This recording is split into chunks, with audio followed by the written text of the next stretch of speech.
de Prensa Washington.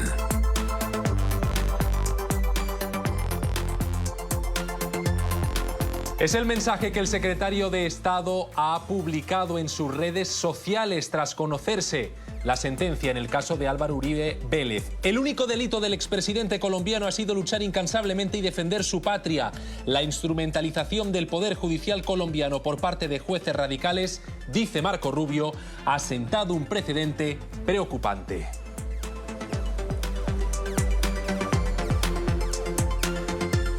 Buenas tardes, les saluda Roberto Macedonio. Bienvenidos a una nueva edición de Club de Prensa, el espacio de análisis de los temas más relevantes de la actualidad internacional con los mejores periodistas, corresponsales y analistas desde aquí, Washington, y desde el resto del mundo. Analizamos con esa que es la noticia del día, lo han escuchado, pero la de Marco Rubio es una de las muchas reacciones que hay en Washington, en Estados Unidos, al proceso judicial que ha enfrentado el expresidente Álvaro Uribe. Lo consideran injusto y creen varios congresistas que no se ha respetado el debido proceso. Hayan escuchado también la opinión del secretario de Estado en esa misma línea. Es la primera noticia, el primer tema que analizamos hoy con Gaby Perozo desde Miami. Gaby, bienvenida a Club de Prensa.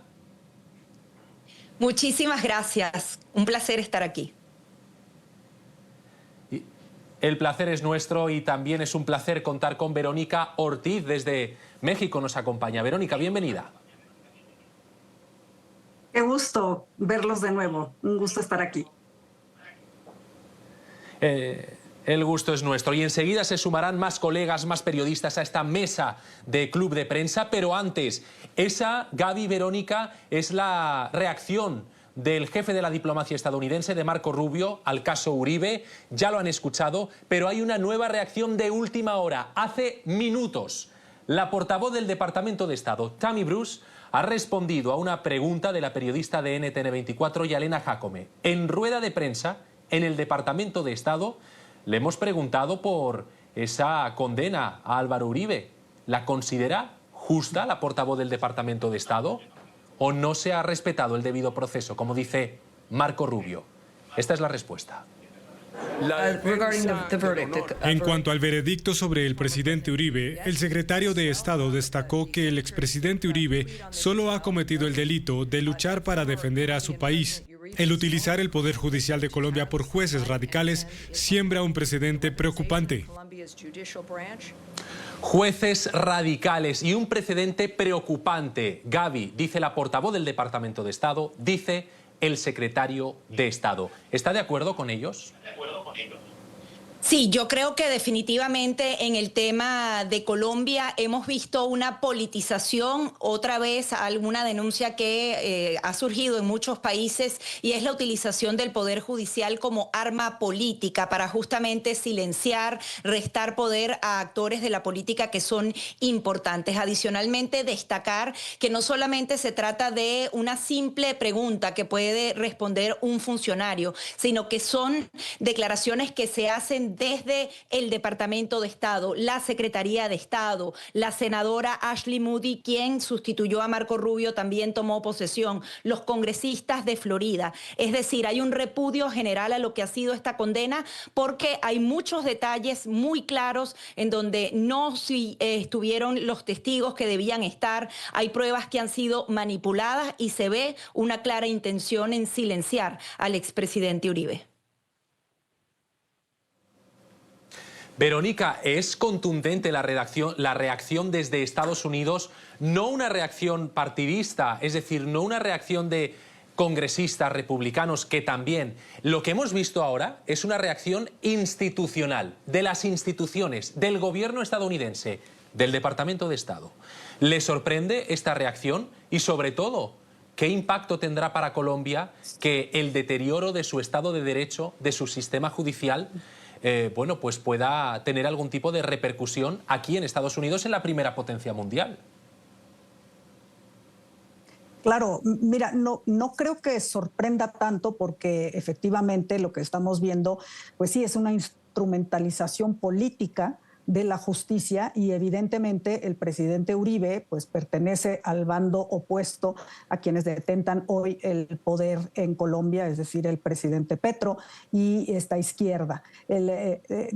puestas así las cosas, pues es natural que en Estados Unidos no haya caído nada bien, desde el tema del enjuiciamiento hasta el resultado que se dio ayer y la condena por 2 de las acusaciones al presidente Álvaro Uribe. Creo que para hablar del impacto, sin embargo, creo que habría que a lo mejor tener un poco de cautela. A lo que me refiero es que esta es una primera instancia. Todavía la defensa del expresidente Álvaro Uribe puede apelar esta sentencia y irán, digamos, a la siguiente etapa del juicio y del proceso. Creo que va a ser muy importante ver cómo no solo los juzgados de primer nivel, sino cómo ya las apelaciones y que suben entonces en rango de la judicatura se van a resolver. Y creo que ahí sí podría venir alguna rechazo o aprobación, en todo caso, a si se respeta de alguna manera el Estado de Derecho en Colombia. Y hay que decir que esto, pues lamentablemente es muy común, ¿no? Esta parte de politizar la justicia. Lo vemos en América Latina, lo vemos también inclusive en Estados Unidos. Es decir, es muy difícil mantener cuando se trata de figuras políticas que, digamos, de alguna manera polarizan la atención y las preferencias partidistas o las simpatías de los electorados, pues es muy común ver este tipo de acusaciones de un lado de que se está usando la justicia de manera política. Y pues el otro diciendo pues que no, a lo mejor va a ser justamente simplemente cumplir con denuncias, con demandas, con litigios que tienen mucho tiempo. Esto hay que decirlo, que Álvaro Uribe sí ha habido, ¿no? Estamos hablando ya más de una década en temas de controversias legales. Entonces, creo que no se ha dicho la última palabra. Y respondiendo a tu pregunta, me parece que habrá que estar atentos. Ha sido muy contundente la reacción de Estados Unidos, pero creo que en este momento lo que va a suceder es ver seguramente la defensa apelará y habrá que estar muy atentos a cómo sigue el proceso en esta segunda instancia. Y esperemos que sea una segunda instancia con garantías. En cualquier caso, vamos a estar en Colombia enseguida, vamos a ir hasta allí, el lugar de la noticia, con más expertos que nos ayudarán a entender lo que está pasando y la dimensión que esto tiene incluso para las relaciones entre Colombia y Estados Unidos. Nosotros estamos ahora mismo en Washington. Aquí la tensión existe, se respira. La tensión entre ambos países no es de ahora, es algo que desde hace meses existe, la mala relación que hay entre Colombia y Estados Unidos, y precisamente ha sido la embajada de Colombia en Washington quien se acaba de pronunciar. No el embajador directamente, pero sí a través de la embajada se ha emitido un comunicado respondiendo a estas declaraciones de Marco Rubio, el secretario de Estado, quien, recordemos, dice que la instrumentalización del Poder Judicial colombiano por parte de jueces radicales ha sentado un precedente preocupante. Esto dice la embajada. La República de Colombia se fundamenta en una separación de poderes firme e inequívoca. El Poder Judicial opera con plena autonomía e independencia, principios consagrados en nuestro marco constitucional y defendidos activamente por la actual administración del presidente Gustavo Petro.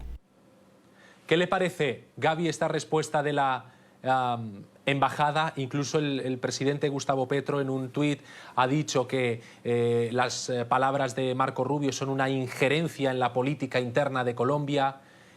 ¿Le parece proporcional esta reacción? Bueno, es que la palabra injerencia es una de las más utilizadas por estos gobiernos de izquierda cuando justamente se denuncia este tipo de violaciones en donde justamente el gobierno u otras instancias del poder cometen abusos contra sus ciudadanos. Ellos, cuando alguien denuncia ese tipo de actividades, inmediatamente hablan de injerencia. Aquí la importancia de lo que tú señalabas a nivel institucional, que Estados Unidos se pronuncie, tiene un valor fundamental fundamental, porque hemos visto que Colombia va dando los pasos a lo que sucedió en Venezuela, y quizás en Venezuela no tuvimos el respaldo temprano de un gobierno de Estados Unidos para hacer estas denuncias que son absolutamente necesarias, porque ahorita es contra un expresidente que ya tiene bastante tiempo batallando con el tema criminal, pero también a veces el tema judicial, pero a veces ocurre con ciudadanos comunes, en donde justamente la justicia es politizada y no tienen manera de defenderse. Obviamente Gustavo Petro va a utilizar esto adicionalmente para hablar del imperialismo una vez más. Aquí lo importante es que se está haciendo esta denuncia temprana y eso le sirve justamente a la oposición de Colombia y a los que realmente creen en las instituciones en toda América Latina como un respaldo fundamental para que este tipo de situaciones no ocurran, y de alguna manera hacer un llamado de atención a los jueces que quedan en evidencia, porque esta juez, cada vez que hay una crítica fundamental, tiene un impacto personal de la manera en la que abordó de una manera más ideológica y no jurídica este caso en particular. Así que siempre van a aprovechar esto, les sirve como parte de la campaña hacer ese enfrentamiento con Estados Unidos, pero es un respaldo muy importante e institucional que da Estados Unidos a esta nación, que va en un claro deterioro a la separación de poderes. Gaby lo acaba de mencionar, un deterioro de la separación de poderes, una juez que, nos dice Gaby, pone la ideología antes que la judicatura. Verónica, ¿estamos ante la venezolanización de Colombia o de la justicia colombiana?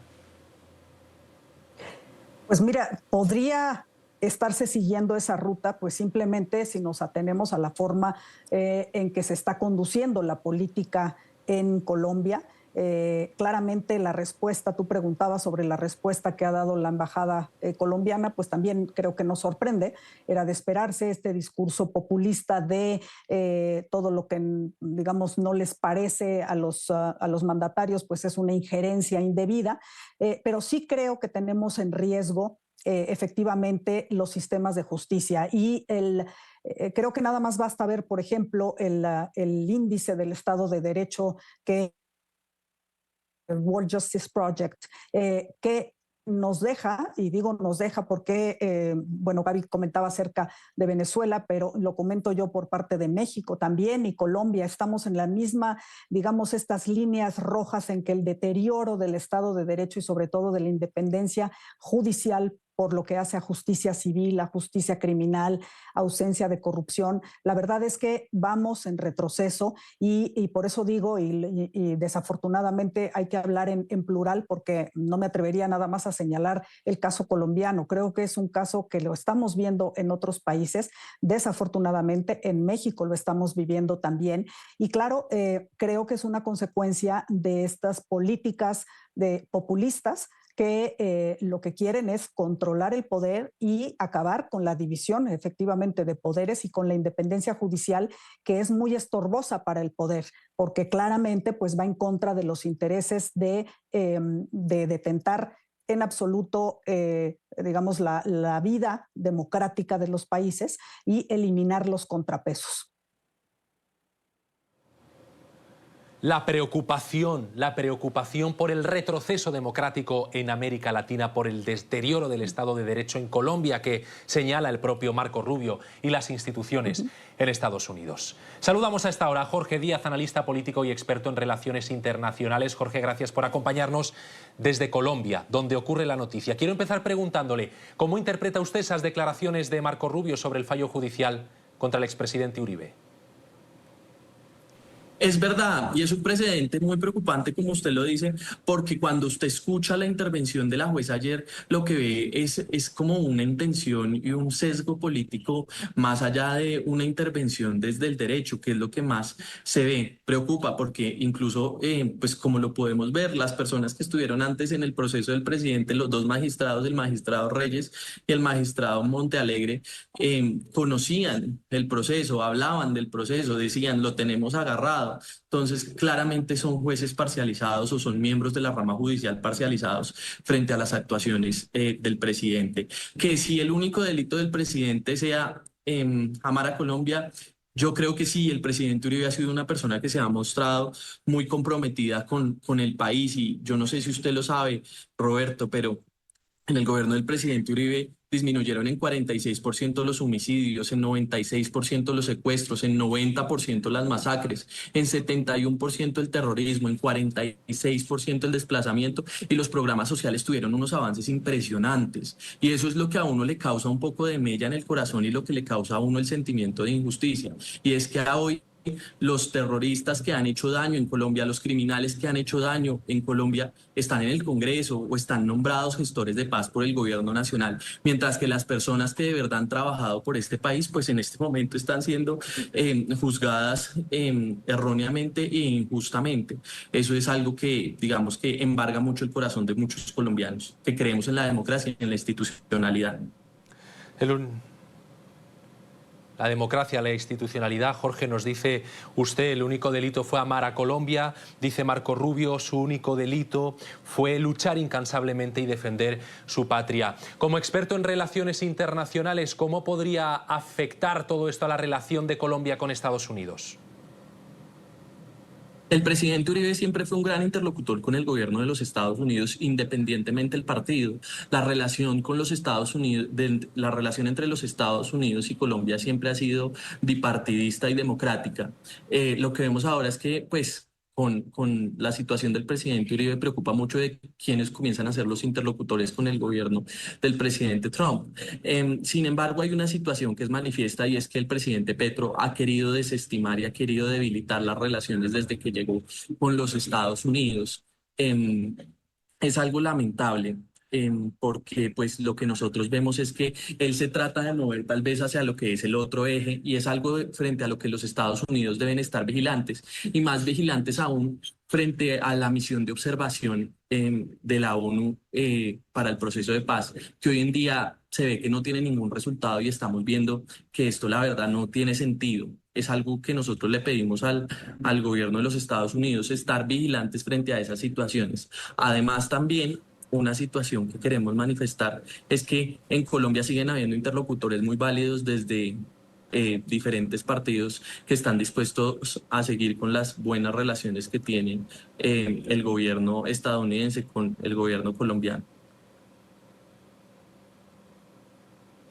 Jorge Díaz, analista político experto en relaciones internacionales, gracias por acompañarnos. Él que forma parte además de una nueva generación que ve con preocupación estos hechos. Estamos en Club de Prensa con Gaby Perozo y Verónica Ortiz.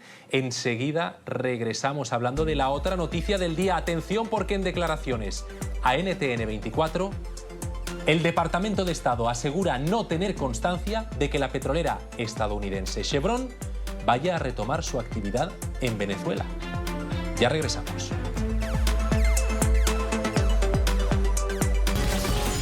Ya regresamos con Club de Prensa Washington por NTN 24, el canal de las Américas. Bienvenidos de nuevo a Club de Prensa Washington, analizando los temas que son noticia aquí en la capital de Estados Unidos y en el resto del mundo. Hoy con Gaby Perozo y Verónica Ortiz. Con ellas seguimos hablando ahora de la que es otra de las noticias del día. En este caso, licencia de Chevron. ¿La petrolera estadounidense volverá o no volverá a operar en Venezuela? Esa es la pregunta que todo el mundo se hace después de que varios medios de comunicación en Estados Unidos hayan asegurado que sí, que volverá a extraer petróleo. Pero el Departamento de Estado parece apuntar en la dirección contraria al asegurar de forma muy contundente que las relaciones entre Estados Unidos y Venezuela están rotas. Aseguran que Nicolás Maduro es el líder del Cártel de los Soles, un narcoterrorista. Enseguida vamos a saludar a la portavoz en español del Departamento de Estado, Natalia Molano. Se sumará a este Club de Prensa en minutos. Pero antes, le pregunto a Gaby por esta noticia. Gaby, ¿qué implicación tendría el hecho de que Chevron vuelva a operar en Venezuela en este contexto de ruptura de relaciones entre Estados Unidos y el régimen de Maduro?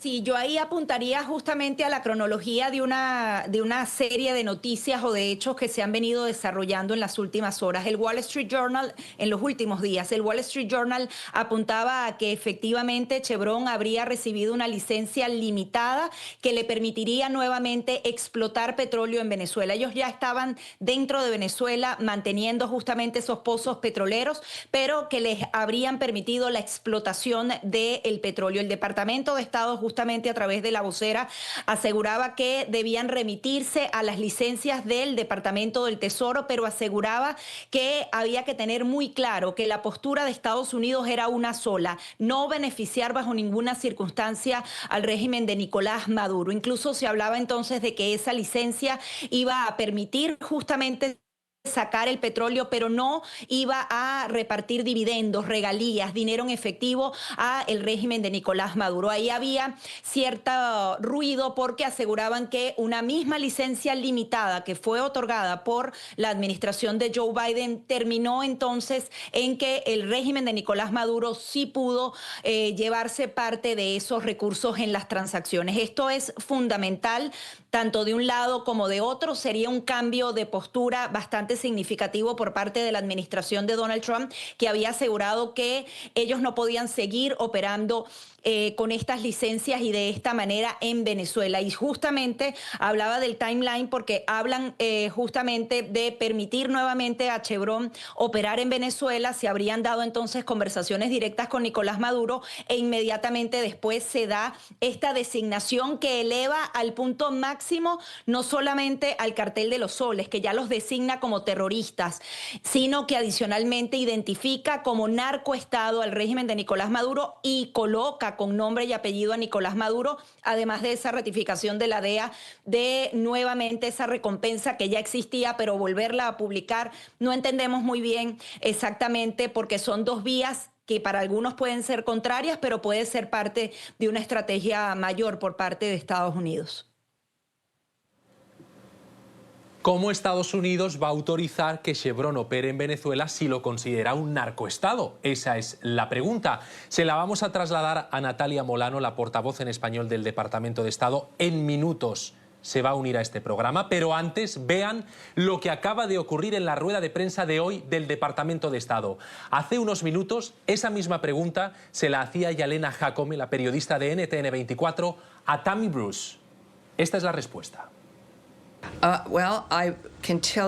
Sobre Chevron le puedo decir esto. Primero, amo sus preguntas tan directas. Segundo, yo sé que hay dos detalles muy separados que no tengo a la mano en este momento, pero tomaré nota y en algún momento le responderé. Pero lo que sí hemos dicho repetitivamente es que no vamos a utilizar nuestros ingresos del petróleo para beneficiar a ese régimen. Así que creo que eso es algo que sí podremos aclarar en este momento, pero para más detalles o más profundización sobre el tema lo trabajaremos y le responderemos luego. Verónica, ¿qué le parece la respuesta de Tammy Bruce? Dice que no van a permitir que el régimen de Maduro se beneficie.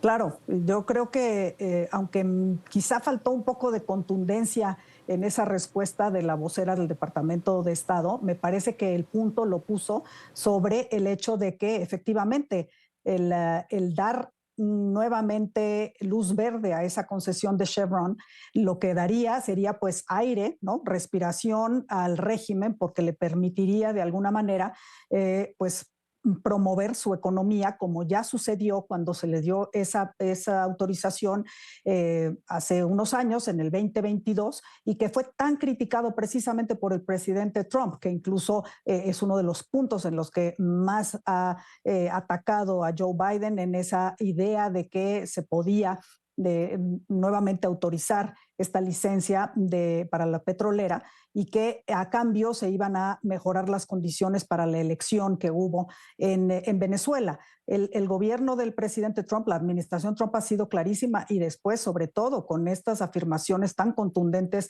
del secretario de Estado Marco Rubio, de que no se reconoce esta elección, de que incluso el presidente Nicolás Maduro, y lo dice así textualmente, no es presidente de Venezuela, ni su gobierno es legítimo, y al contrario, lo que es la cabeza de un cártel del narcoterrorismo que así está designado por Estados Unidos. Entonces, creo que no podríamos empatar estas declaraciones con el hecho de darle el beneficio, digámoslo así, de seguir de darle el beneficio a Chevron de seguir justamente operando, trabajando y produciendo en territorio venezolano, porque aunque sea con limitaciones, eso implica un triunfo para el régimen de Nicolás Maduro, político y también beneficios económicos. Entonces creo que más bien la postura es la contraria, es decir, está tomando una determinación muy fuerte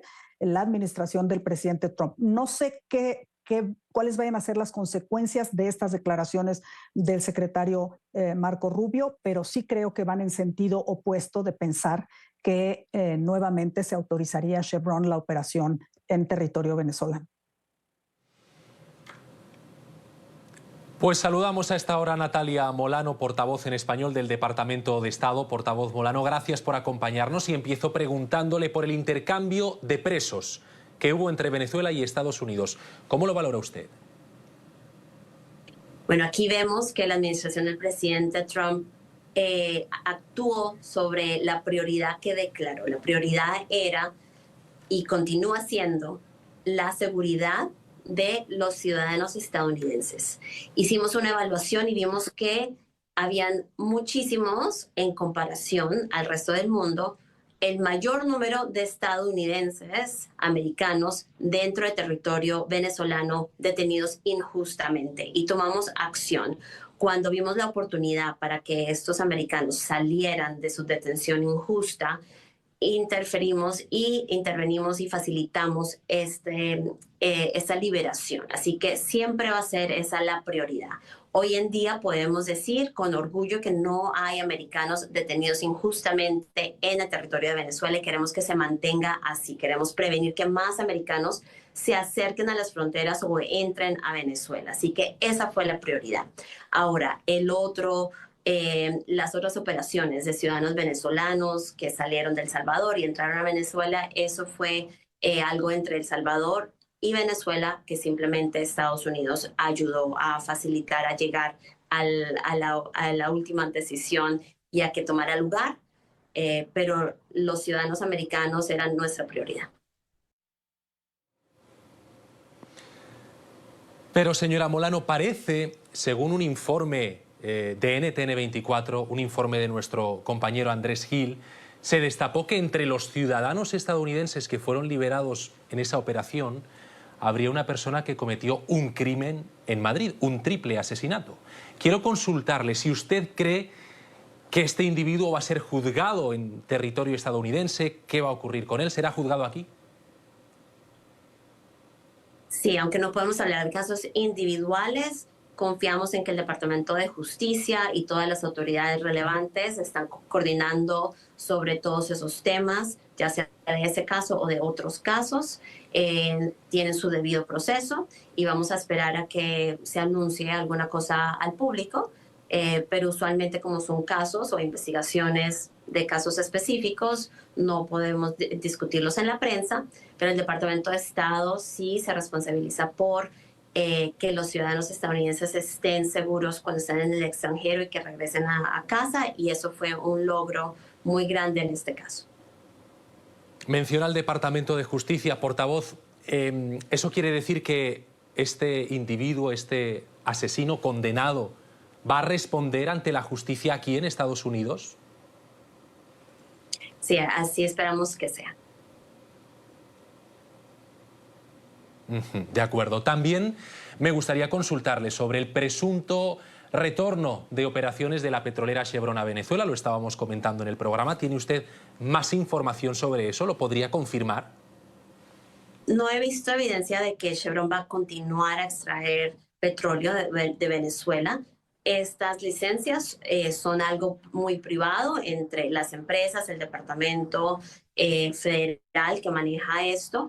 Pero es correcto, la administración de Trump ya se declaró muy directamente sobre este tema y ya sea por licencias o por cualquier otro método o canal, nuestra política es de no facilitar recursos al régimen de Maduro. Portavoz, quisiera preguntarle también sobre la posición del secretario Rubio sobre el fallo judicial contra el expresidente Álvaro Uribe en Colombia. Rubio lo calificó como un preocupante precedente. ¿Cómo lo calificaría usted? ¿Cómo lo interpreta? En este caso tengo que dejar esa declaración del secretario Marco Rubio como la última palabra en el momento.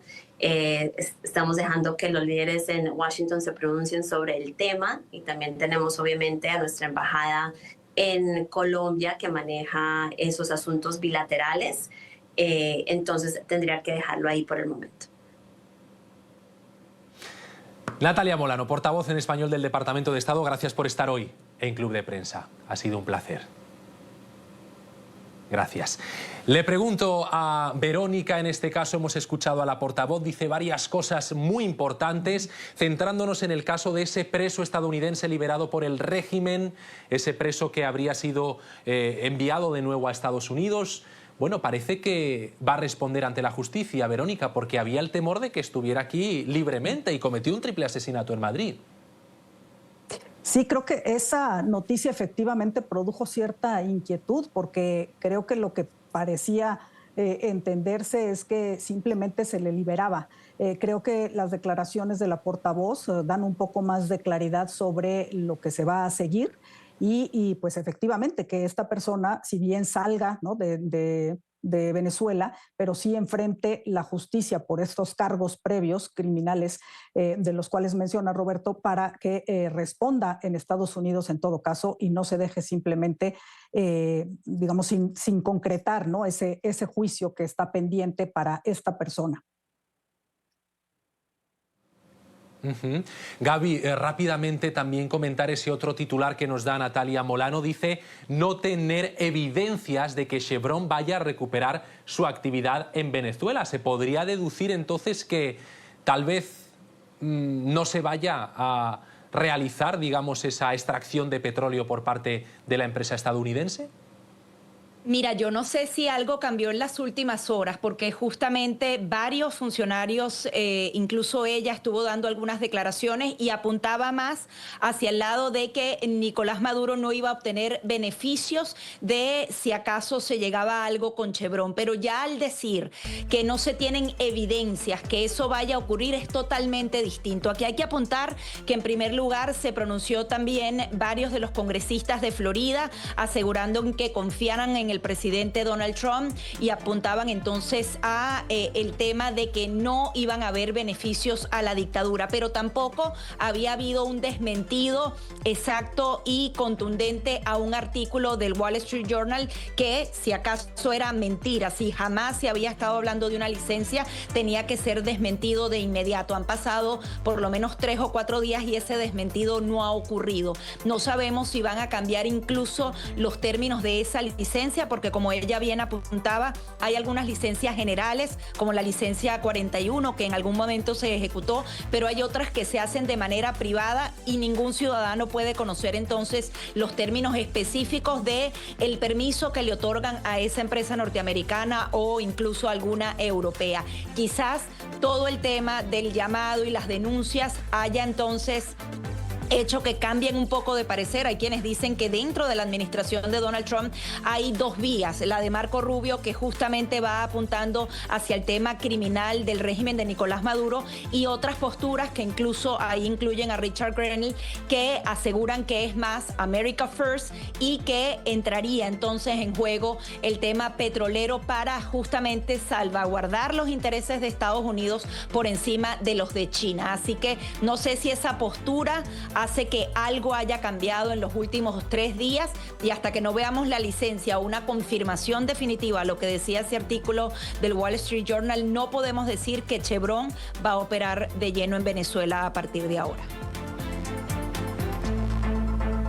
Lo que han visto ha sido una entrevista exclusiva en Club de Prensa con la portavoz en español del Departamento de Estado. Siempre información en primicia en el Canal de las Américas. Ya regresamos. Ya regresamos con Club de Prensa Washington por NTN 24, el canal de las Américas. 4 personas inocentes han perdido la vida, entre ellas el agente de la policía de Nueva York, Didarul Islam, de 36 años con 4 años de servicio. El agente Islam estaba casado y tenía 2 hijos pequeños, y su esposa estaba embarazada de su tercer hijo. Estaba destinado en la comisaría 47 del Bronx. Estaba haciendo un trabajo que le pedimos que hiciera, se puso en peligro, hizo el sacrificio definitivo. Le dispararon a sangre fría, vestido con el uniforme que representaba la promesa que le había hecho a esta ciudad. Murió como vivió, como un héroe. 4 muertos, el mayor ataque en Nueva York, el más mortífero de los últimos 5 años. Y esa es la última actualización policial. Estamos en Club de Prensa Washington, hoy con Gaby Perozo, Verónica Ortiz, viendo la última información sobre este caso que reabre muchos debates y muchas heridas también en Estados Unidos. ¿Cómo es posible, Gaby, que ocurra esto? Se trata de un hombre de 27 años que estuvo caminando por la calle tranquilamente antes de atacar con un fusil de asalto. Sí, es que es impactante ver esa imagen, la hemos visto en los medios de comunicación y él va muy tranquilo, adicionalmente a plena luz del día, incluso en una hora pico en la ciudad de Nueva York, alrededor de las 6 de la tarde, donde todavía la mayoría de esas oficinas se encuentra activa, que haya llegado justamente al lobby de uno de los edificios que está apenas a cuadras del Rockefeller Center. Realmente es impactante ver cómo este tipo de situaciones continúan ocurriendo.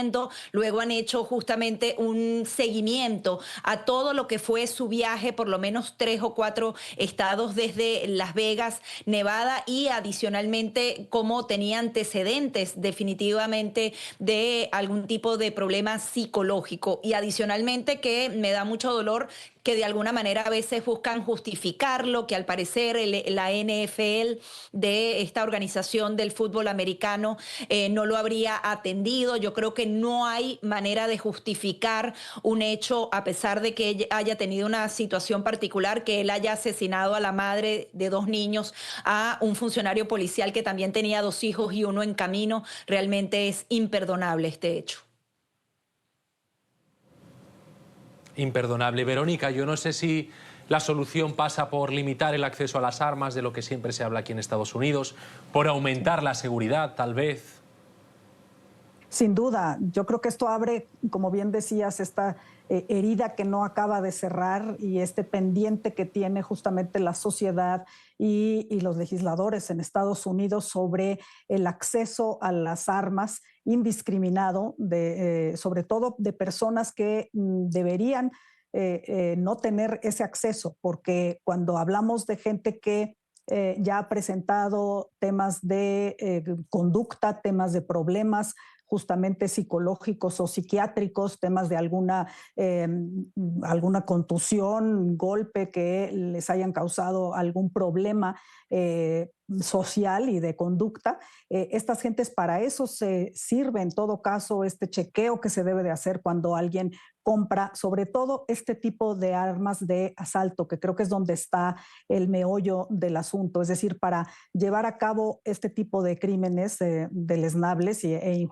injustificables, no se está usando un arma simplemente de defensa o un rifle que podría usar alguien de cacería en temas deportivos o de autodefensa. Estamos hablando de armas de alto calibre, muy sofisticadas, que me parece justamente que no hay manera de decir que una persona, por más alterado que esté emocionalmente, psicológicamente, pues bueno, sí tuvo la capacidad de ir y conseguir un arma de esta envergadura y de ir justamente recorrer, ¿no?, medio Estados Unidos, medio país, desde Nevada hasta Nueva York y pues simplemente bajarse en una de las avenidas y de las zonas más transitadas y entrar no, sin ningún obstáculo a este edificio. E independientemente de que se conozca ya si exactamente iba dirigido contra una persona